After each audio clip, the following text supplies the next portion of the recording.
અમદાવાદના નરોડા વિસ્તારમાં ગેલેક્સી 4 રસ્તા પાસે પોલીસે શંકાસ્પદ કારમાંથી 89 લાખ રૂપિયાની 500 અને 1000 રૂપિયાની રદ થયેલી ચલણી નોટો ઝડપી પાડી છે, જેમાં 1000 રૂપિયાની 4350 અને 500 રૂપિયાની 9100 નોટો સામેલ છે. પ્રાથમિક તપાસમાં નોટો નકલી હોવાનું સામે આવ્યું છે. સમગ્ર કાવતરાનો મુખ્ય સૂત્રધાર તરીકે જીતેન્દ્રસિંહ રાઠોડનું નામ સામે આવી રહ્યું છે. અમરેવાડીના મહેશ રબારીએ આ નોટો મંગાવી હતી, પરંતુ બજારમાં વટાવી શક્યા ન હોવાથી કમિશન મુદ્દે પરત મોકલવામાં આવી હતી. આ દરમિયાન મહેશ રબારી સહિત 2 વ્યક્તિઓ ઝડપાઈ ગયા, જ્યારે અન્ય આરોપીઓ ફરાર છે. નરોડા પોલીસે નોટો અને કાર કબજે કરી ગુનો નોંધ્યો છે. છતાં નોટબંધી બાદ આટલો મોટો જથ્થો ક્યાંથી આવ્યો અને ફરાર આરોપીઓ સુધી પોલીસ ક્યારે પહોંચશે તેવા સવાલો ઊભા થયા છે. હાલ તપાસ ચાલુ છે અને મોટા ખુલાસાની શક્યતા વ્યક્ત થઈ રહી છે.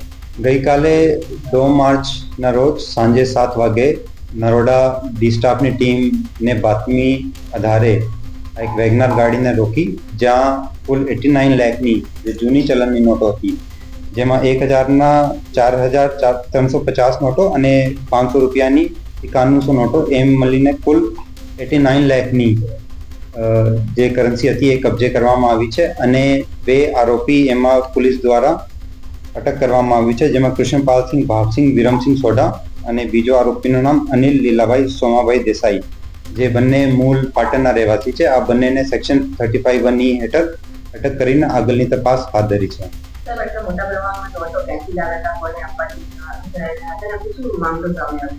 આ જે બંને આરોપીઓ છે એ કમિશન લઈને આ નોટોની હેરાફેરી કરતા હતા. એ જે મૂળ જે એમને કરન્સી આપનાર છે એમનું નામ છે મુકેશભાઈ રબાડી, જે મરાઈવાડીના રહેવાસી છે. અને એ મુકેશભાઈ પણ એક જીતેન્દ્રસિંહ રાઠોડ, જે મૂળ મહેસાણાના રહેવાસી છે, એને પાસેથી લાવ્યા હતા. અને આગળ આ લોકોએ લક્ષ્મણભાઈ રૂપાભાઈ દેસાઈ ને આપવાનું હતું. એ લક્ષ્મણભાઈ જે છે એ મુખ્ય સૂત્રધાર છે, જે કરન્સીની હેરાફેરી કરતા હતા. અત્યારે આ બધા આરોપીઓની પોલીસ તપાસ કરી રહી છે.